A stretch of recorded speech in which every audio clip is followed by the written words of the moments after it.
All right, let's move on to drawing rectangles now. The first interesting thing about rectangles is that they can be drawn with two different shape types. They can either be drawn with shape type line, just to get the outlines of the rectangles, or shape type filled, to fill in the rectangles. Let's go with filled for now. Shape Renderer Rect is overloaded with about a dozen different functions to do different things. Honestly, to have a look at them all, you should probably just check out the documentation.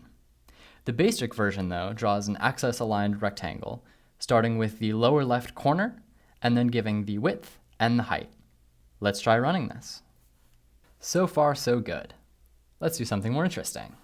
We can do some super fun stuff with the colors in rectangles, like specifying a color for each corner. Let's try this.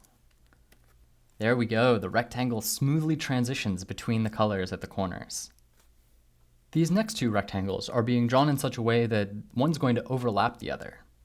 So, which one do you think is going to come out on top? Is it this red one, which is being drawn first, or the green one, which is being drawn second? Aha, looks like the green one wins.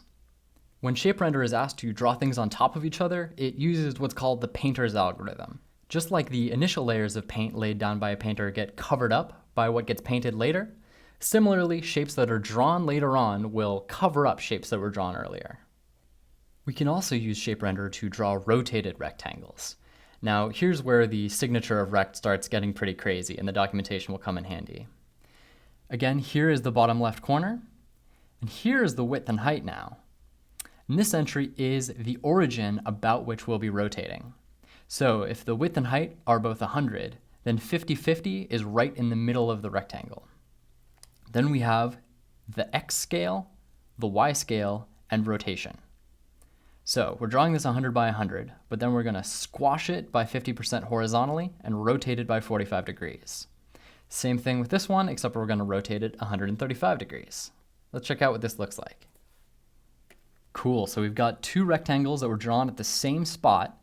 They were smashed by 50% horizontally, and then the yellow one was rotated by 45 degrees, so it was initially straight up and down, and now it's tilted to the left. And the green one's been rotated by 135 degrees. To more easily understand what's going on with this origin parameter, let's try something very similar. The setup is almost identical, but instead of the origin being in the middle of the rectangle, the origin is now down at the bottom left corner of the rectangle. So now the rectangles, instead of being rotated about their center, are being rotated about this bottom left corner. OpenGL has an interesting quirk. It knows how to draw in filled shapes, but it doesn't know how to draw thick lines. So if we want a thick line, what we actually need is just a rotated, super skinny rectangle. Thankfully, ShapeRenderer gives us a super simple way to do this. It's called RectLine. We give it the X and the Y position of the start of the line, the X and Y position of the end of the line, and the thickness.